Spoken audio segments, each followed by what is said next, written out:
Doctor बताते हैं कि एक बार एक माध्यम ने मुझसे कहा कि वह लंबे समय से चाहता था कि उसका वर्तमान मार्गदर्शक बदल दिया जाए।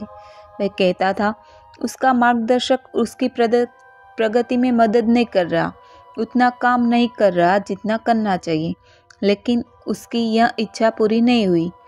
डॉक्टर ने पाया कि वह आत्मा कई जन्मों के बाद अकेलेपन में थी, क्योंकि उसके मार्गदर्शक ने उसकी समस्या हल करने से मना कर दिया था। इसलिए उस आत्मा को गुस्सा था कि कठिन समय में भी उसका मार्गदर्शक साथ नहीं दे रहा।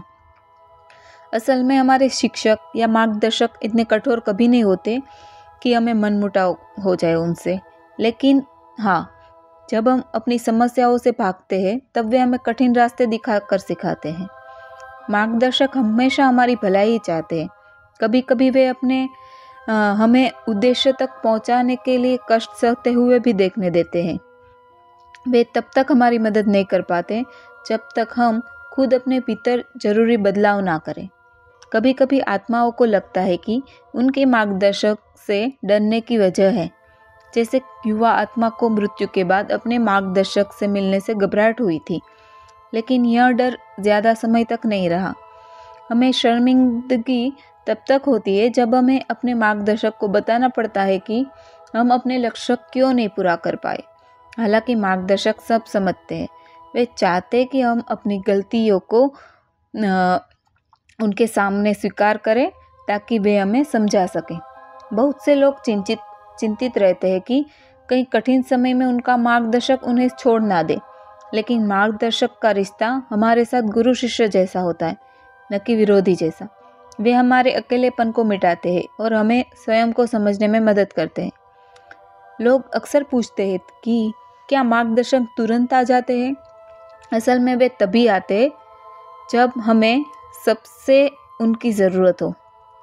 कभी पूछा जाता है कि क्या सम्मोहन से मार्गदर्शक से जुड़ना आसान है? सम्मोहन सचमुच गहरी जानकारी पाने का तरीका है, लेकिन प्रार्थना, ध्यान और आत्मचिंतन भी उतने ही असरदार होते हैं। ध्यान की अवस्था आत्मसम्मोहन का अच्छा तरीका है। हर इंसान में यह क्षमता होती है कि वह अपने विचारों को ऊंची चेतना तक पहुंचा सके। मार्गदर्शक हमारे विचारों से ही समझ लेते हैं कि हम कौन हैं और कहां से हैं। तनाव के समय हम अक्सर किसी ऊंची शक्ति की उपस्थिति महसूस करते हैं। हम इसे समझ नहीं पाते, पर जानते हैं कि हमें कोई देख रहा है। परमात्मा तक पहुंचने की सीढ़ी का पहला पायदान हमारी अपनी आत्मा है। हमारे विचार और प्रार्थनाओं पर हमारे मार्गदर्शक नज़र रखते हैं। वे हमारी पुकार सुनते हैं और मदद का रास्ता बनाते हैं। ध्यान की गहरी अवस्था में हम अपने अंदर की आवाज़ सुन सकते हैं।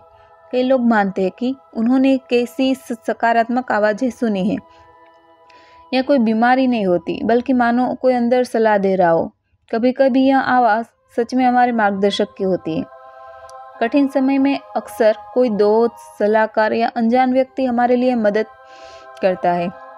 असल में यही हमारे मार्गदर्शक होते हैं, जो किसी न किसी रूप में हमें सहारा देते हैं। मार्गदर्शकों की उपस्थिति हमेशा दिखने में नहीं, बल्कि भावनाओं और अनुभूतियों से महसूस होती है। ध्यान में बैठकर हम उनसे जुड़ सकते हैं।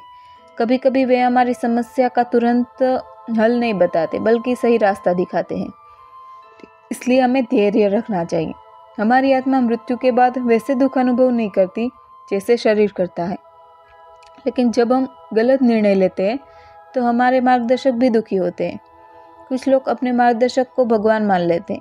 असल में वे हमारे जैसे ही दिव्य है, न कम न ज़्यादा। वे सिर्फ हमें ईश्वर से जोड़ने वाला एक दर्पण होते हैं।